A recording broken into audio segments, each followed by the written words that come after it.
Sukacita dalam pengharapan. Sama-sama baca Alkitab ini sekali lagi dengan tegas. 1, 2, 3 mulai. Bersukacitalah dalam pengharapan, sabarlah dalam kesesakan, dan bertekunlah dalam doa. Bapak Ibu yang terkasih dalam Tuhan, perintah Alkitab Paulus tulis ini kepada jemaat yang ada di Roma, supaya mereka hidup di dalam kasih, supaya mereka bertekun di dalam kasih, supaya mereka jangan sampai hidup di luar kasih Allah. Pesan Paulus kepada jemaat di Roma secara khusus dalam ayat yang ke-12 dikatakan, bersukacitalah dalam pengharapan. Di dalam pengharapan kita harus tetap bersukacita. Itu berarti kalau kita punya pengharapan dan di dalam pengharapan kita memiliki sukacita, sukacita itulah yang membuat kita terus punya pengharapan. Bayangkan kalau kita sebagai orang percaya hidup tidak ada sukacita. Hidup dalam tekanan, hidup dalam pergumulan, hidup tidak bergairah, hidup tidak ada semangat. Bahkan Alkitab katakan bersukacitalah kamu, bersukacitalah senantiasa. Itu firman Tuhan. Berarti sukacita itu tidak boleh padam di dalam kehidupan kita. Karena sukacita itulah yang menggerakkan kita untuk terus memiliki pengharapan di dalam Tuhan, Bapak Ibu. Ibu Bapak yang terkasih dalam Tuhan Yesus Kristus, bagaimana supaya sukacita kita terjaga sehingga pengharapan kita kepada Tuhan menjadi pengharapan yang benar-benar dan sungguh-sungguh, karena Tuhan sumber pengharapan itu tidak pernah mengecewakan. Saya baca dalam Alkitab Galatia pasal 4 ayat 5-6 bilang begini. Ia diutus untuk menebus mereka yang takluk kepada hukum Taurat, supaya kita diterima menjadi anak. Dan karena kamu anak, maka Allah telah menyuruh roh anaknya ke dalam hati kita, yang berseru ya Aba ya Bapa. Jadi Alkitab katakan bahwa karena kita ini anak, kita punya sukacita, dan sukacita itu tidak bergantung dari apa yang ada di sekeliling kita, dari apa yang kita pegang, dari apa yang kita miliki, dari situasi dan kondisi yang ada di sekitar kita. Tapi sukacita itu bergantung daripada Tuhan, karena Dia adalah sumber pengharapan kita. Alkitab menjelaskan kita memanggil Dia ya Aba, ya Bapa. Itu artinya bahwa Dia adalah sumber pengharapan kita.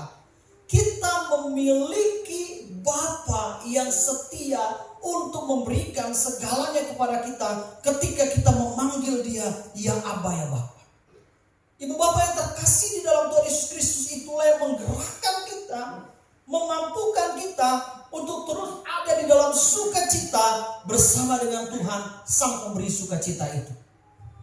Sehingga waktu kita ada dalam sukacita, pengharapan kita tidak pernah hilang. Pengharapan kita itu akan terus ada. Ada dua bagian, ada dua hal yang saya dapati dari Roma 12 ayat 12 ini tentang sukacita di dalam pengharapan. Yang pertama, apakah yang membuat hal itu terjadi? Apakah yang membuat kita bersukacita dalam pengharapan? Ada dua hal dari Roma 12 ayat 12 ini. Yang pertama, kita sabar ketika menghadapi kesesakan. Masih dalam Roma 12 ayat 12 bilang, bersukacita dalam pengharapan, sabarlah dalam kesesakan. 2 Korintus 6 ayat 4 bilang begini, sebaliknya dalam segala hal kami menunjukkan bahwa kami adalah pelayan Allah, yaitu dalam menahan dengan penuh kesabaran, dalam penderitaan, dalam kesesakan, dan kesukaran. Alkitab katakan pelayan Allah sabar menanggung kesesakan. Pelayan Allah sabar dalam menghadapi kesesakan. Kalau kita anak Allah yang memanggil Dia Aba ya Bapa, kita diberikan kemampuan untuk sabar menanggung kesesakan. Paulus ingatkan kepada jemaat di Korintus, apapun yang kamu hadapi dan terjadi dalam hidupmu berjemaat, dengarkan pesan ini. Kamu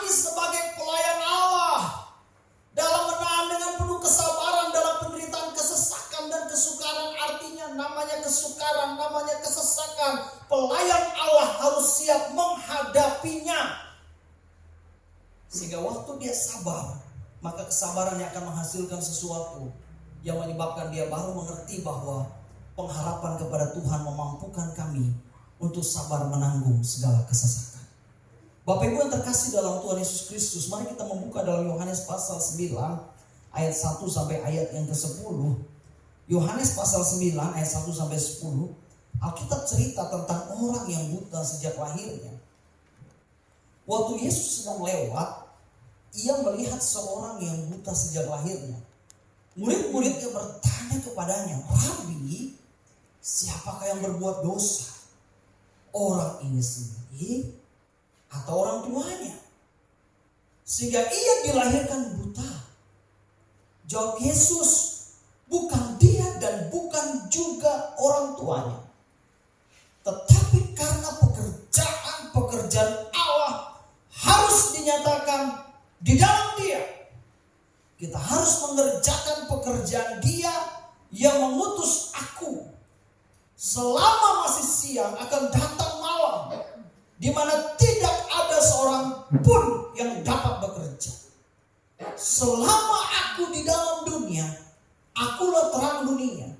Setelah ia mengatakan semuanya itu, ia meludah ke tanah dan mengaduk ludahnya itu dengan tanah. Lalu mengoleskannya pada mata orang buta tadi. Dan berkata kepadanya, "Pergilah, basuhlah dirimu dalam kolam Siloam." Siloam artinya yang diutus. Maka pergilah orang itu yang membasuh dirinya. Lalu kembali dengan matanya sudah melek. Tetapi tetangga-tetangganya dan mereka yang dahulu mengenalnya sebagai pengemis berkata, "Bukankah dia ini yang selalu mengemis?" Ada yang berkata, "Benar, dialah ini." Ada pula yang berkata, "Bukan, tetapi ia serupa dengan dia." Orang itu sendiri berkata, "Benar, akulah orang itu." Kata mereka kepadanya, "Bagaimana matamu menjadi melek?" Bapak Ibu terkasih dalam Tuhan, orang yang buta sejak lahirnya ini bukan hanya dia menanggung penyakitnya buta, bukan hanya dia mengalami dia tidak bisa melihat, dia tidak bisa melihat keindahan dunia ini, tetapi yang dia alami adalah orang berusaha menyelidiki apa penyebab dia buta. Itu persoalannya. Kalau orang sakit, hanya dia sakit saja. Seperti orang buta ini, hanya dia mengalami buta dan dia tidak bisa melihat tentunya. Dia tidak bisa melihat keindahan dunia ini. Tetapi menjadi persoalan orang yang menyaksikan dia buta dan melihat dia buta, orang di sekitar itu mulai menyelidiki apa penyebab orang ini bisa buta. Itu persoalannya. Dikatakan waktu Yesus sedang lewat, ia melihat seorang yang buta sejak lahirnya. Murid-muridnya bertanya kepadanya, "Rabi, siapakah yang berbuat dosa? Orang ini sendiri atau orang tuanya sehingga ia dilahirkan buta?" Jadi yang diurusin itu bukan bagaimana orang buta ini sembuh, tapi yang diurusi oleh murid-murid apa penyebabnya. Orang ini buta. Apa yang menyebabkan orang ini buta? Ya. Mereka coba tanya sama Yesus supaya Yesus memberikan penjelasan apa penyebab orang ini buta. Bahkan yang paling menyedihkan adalah orang di sekitar Yesus, yaitu murid-muridnya, dia katakan, "Siapa yang berbuat dosa?" Dengan kata lain, butanya orang ini karena dosa. Murid-murid coba sudah mengklaim itu, coba sudah memvonis mereka, orang buta ini, dengan berkata, "Siapa yang berbuat dosa?" Lalu nyangkut ke sana kemari lagi. Orang tuanya, kata Alkitab, yang menyebabkan dia buta atau dia sendiri. apa yang sering kita alami hari-hari ini? Sering dan sudah, maksud saya, dialami oleh murid-murid. Dilakukan nih. Orang zaman sekarang kan lihat orang sakit, apa penyebab dia sakit ya? Dan tidak sedikit orang bilang karena dosa. Orang kena COVID-19 karena dosa.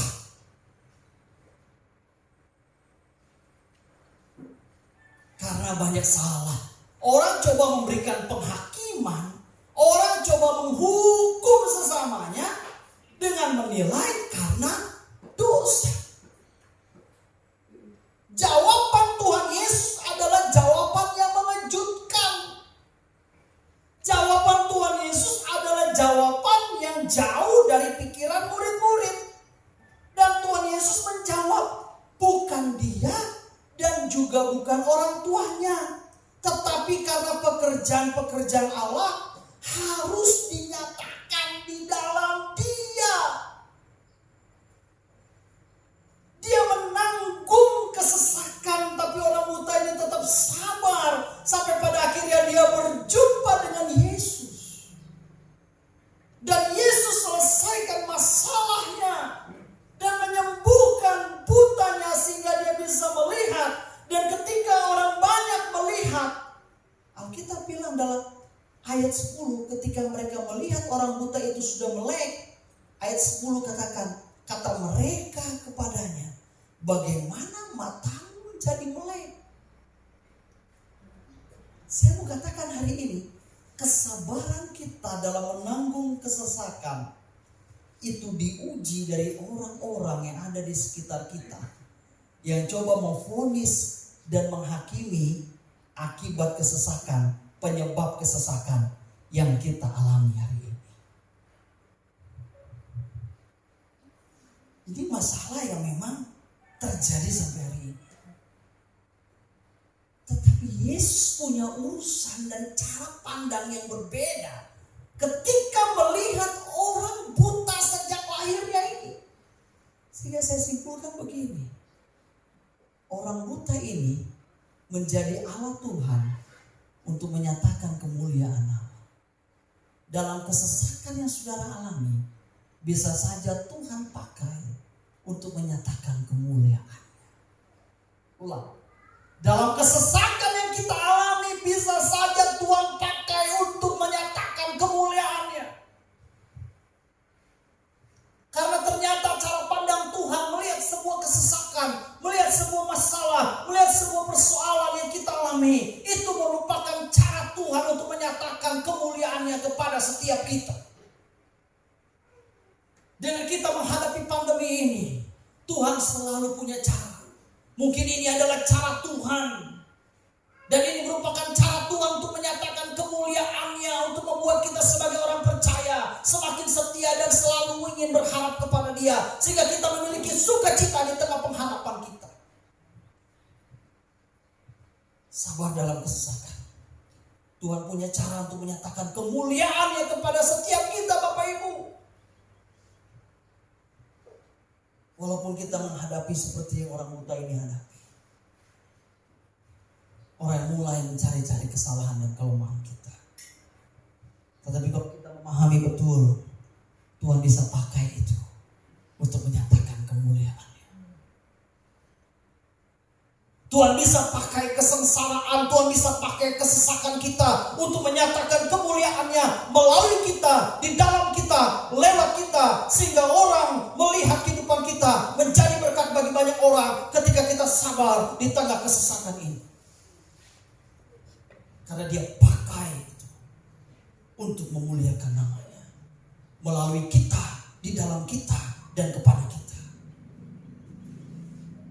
Jangan mengklaim dan memvonis diri sendiri. Lalu dia katakan, satu desa ini tidak ada orang yang menderita seperti saya. Saya hidup yang paling menderita. Pak Gembala gak pernah ngalamin seperti saya. Dia enak-enak saja kok Pak begitu. Saya ini kadang-kadang tidur juga gak nyenyak. Saya ini kadang-kadang tidur juga harus pakai obat tidur. Pak Gembala ini enak-enak Pak begitu. Bukan hanya saya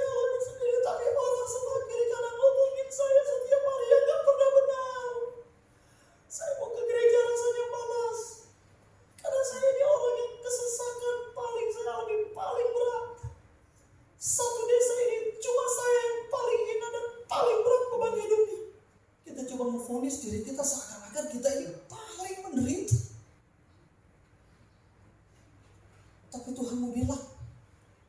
Tuhan menyatakan kemuliaannya lewat kesesakan yang kita hadapi. Kalau kita sabar menanggungnya. Katakan amin. Amin. Kalau kita sabar menanggungnya, Tuhan akan pakai itu. Apakah kita sedang kehilangan sukacita hari ini? Ibrani 10 ayat 34-35 bilang, memang kamu telah turut mengambil bagian dalam penderitaan orang-orang hukuman. Dan ketika harta kamu dirampas, kamu menerima hal itu dengan sukacita. Sebab kamu tahu bahwa kamu memiliki harta yang baik dan yang lebih menetap. Itu artinya sukacita tidak bergantung dari dunia ini. Sukacita tidak bergantung dari dunia ini. Tapi sukacita itu bergantung daripada Tuhan, karena harapan kita hanya kepada Tuhan. Sebab itu janganlah kamu melepaskan kepercayaanmu, karena besar upah yang menantinya. Saya mau katakan, jangan karena kesesakan kita melepaskan iman kita untuk dunia ini. Sebab itu janganlah kamu melepaskan kepercayaanmu kepada Tuhan, karena besar upah yang menantinya. Jangan sampai melepaskan kepercayaan kita kepada Tuhan Yesus Kristus. Karena ada upah besar yang menanti kita kalau kita bertahan dan sabar di tengah kesesakan kita. Bapak yang terkasih, yang kedua, poin yang terakhir. Tadi kita harus sabar di tengah kesesakan. Yang kedua, bertekun dalam doa. Masih dalam Roma 12 ayat yang ke-12. Roma 12 ayat yang ke-12 bilang tadi, bersukacitalah dalam pengharapan, sabarlah dalam kesesakan, dan bertekunlah di dalam doa. Mari kita buka ayat terakhir saya dalam Yakobus pasal 5 ayat 15 sampai ayat yang ke-17. Yakobus pasal 5 ayat 15 sampai 17 bilang begini.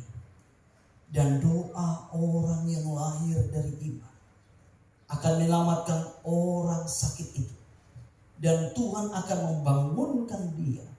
Dan jika ia telah berbuat dosa, maka dosanya itu akan diampuni. Karena itu hendaklah kamu saling mengaku dosamu dan saling mendoakan, supaya kamu sembuh. Doa orang yang benar, bila dengan yakin didoakan, sangat besar kuasanya. Ayat 17. Elia adalah manusia biasa sama seperti kita, dan ia telah bersungguh-sungguh berdoa supaya hujan jangan turun, dan hujan pun tidak turun di bumi selama 3 tahun dan 6 bulan. Yakobus 5 ini mengajarkan kepada kita, mari kita bertekun berdoa. Siapakah sosok yang penulis surat Yakobus ungkapkan, yaitu sosok seorang nabi yang bernama Elia. Dan Alkitab katakan Elia manusia biasa sama seperti kita, tetapi Elia sungguh-sungguh berdoa. Kalau kita mau memiliki sukacita dalam pengharapan, terus bertekun di dalam doa. Ucapkan terus dengan doa yang sama setiap hari, setiap jam, setiap minggu, setiap bulan, bahkan setiap tahun. Kata bertekun itu kita mengucapkan doa dengan kalimat yang sama terus menerus. Jangan pernah berhenti untuk bertekun di dalam doa, karena doa merupakan kekuatan kita dan sumber sukacita kita. Kalau kita sedang meratap, kita sedang menangis, yang bisa kita lakukan hanya berdoa kepada Tuhan. Dan doa itu harus dilakukan dengan tekun, supaya ketika kita melakukan doa itu dengan tekun, kita yakin dan percaya Tuhan akan menolong dan memberikan kita kekuatan di dalam menghadapi situasi yang berat sekali. Jangan sampai ada jemaat yang mengatakan, saya capek berdoa, saya sudah lelah berdoa, tetapi berdoalah dengan tekun. Dan rahasia supaya kita terus berdoa dengan tekun, dan Alkitab katakan dalam ayat 5, dan doa yang lahir dari iman akan menyelamatkan orang sakit itu, dan Tuhan akan membangunkan dia. Dan jika ia telah berbuat dosa, maka dosanya itu akan diampuni. Doa yang dengan iman, yang dilakukan di dalam ketekunan, akan mengerjakan 2 hal. Di dalam ayat 15 dari Yakobus pasal 5, hal yang pertama adalah orang itu yang sakit itu akan disembuhkan. Yang kedua, akan ada pengampunan dosa. Ketika doa yang dilakukan dengan tekun dan di dalam iman akan menghasilkan dua hal. Yang sakit disembuhkan, yang memiliki dosa, yang melakukan dosa, Tuhan memberikan pengampunan ketika kita mengajaknya untuk meminta pengampunan dosa daripada Tuhan. Jangan pernah berhenti untuk berdoa. Tekunlah terus berdoa. Karena Tuhan memampukan kita memiliki sukacita di tengah pengharapan.